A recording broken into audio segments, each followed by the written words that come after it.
What if I told you a war lasted not 1, not 10, but over 100 years? We're talking about the 100 Years' War, a massive conflict between England and France that reshaped Europe. But get this, it wasn't one continuous war. It was more like a series of brutal, on and off conflicts, with some peaceful years sprinkled in between.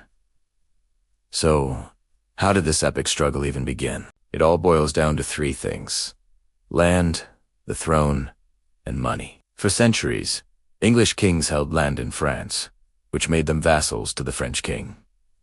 Aqua, right? Then, in 1328, the French king died without a direct male heir. England's King Edward III, whose mother was a French princess, saw his chance. He claimed he had a better right to the French throne than the new French king, Philip VI.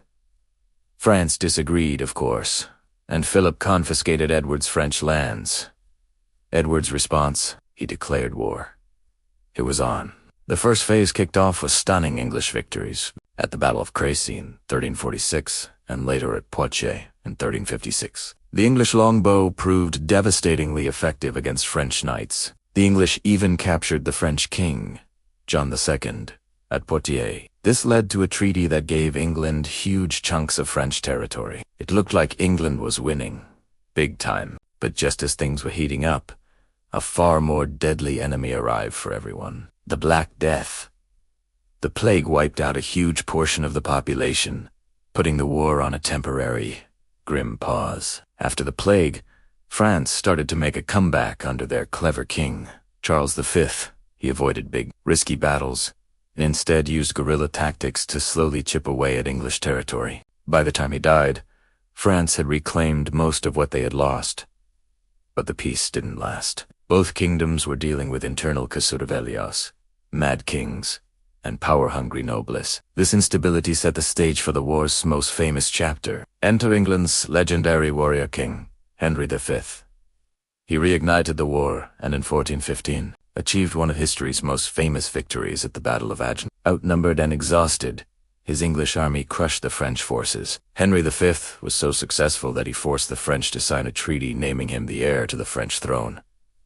It seemed like England had finally won. An English king was about to rule both England and France. But history, as always, had other plans. Just when all seemed lost for France, a teenage peasant girl emerged, claiming she heard divine voices. Her name was Joan of Arc. She convinced the desperate French heir, Charles VII, to let her lead an army.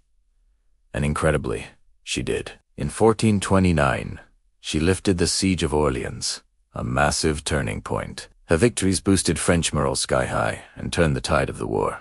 Although she was later captured and executed by the English, her inspiration was unstoppable. The French, now armed with a powerful sense of national identity and even better cannons, began pushing the English out for good. One by one, French cities were recaptured. The final battle took place at Castellan in 1453.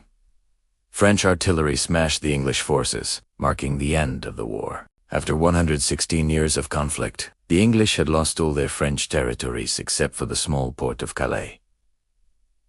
The war had profound effects. It destroyed the old feudal system of knights and castles, thanks to new weapons like the longbow and cannon. More importantly, it forged a new sense of national identity in both England and France. They were no longer just a collection of feudal lands, but distinct nations. And that, in a nutshell, is the epic, century-spanning story of the 100 Years' War.